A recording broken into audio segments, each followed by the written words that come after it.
Welcome to the Rim Break Rodeo. We hope this video helps. You'll start by ensuring the environment is ready.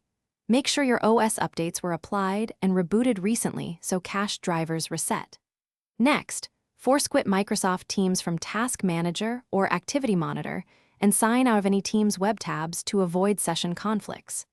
You should also verify your network basics, test for at least 5 Mbps, disable VPN or proxy temporarily, and note corporate proxy details because these common issues block the app from initializing and must be cleared before deeper fixes.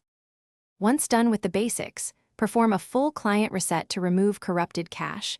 Delete the Teams cache in app data/roaming and local on Windows or the corresponding caches on Mac, being careful about personal storage.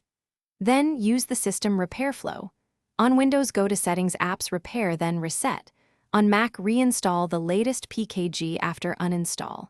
If the problem persists, run system integrity checks like SFC and chkdsk on Windows or Disk Utility, First Aid on Mac to resolve file system errors that stop Teams from launching.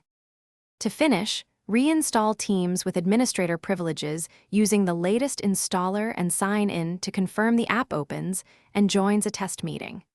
Make sure corporate controls like Intune, group policy, conditional access, or firewall ports aren't blocking endpoints.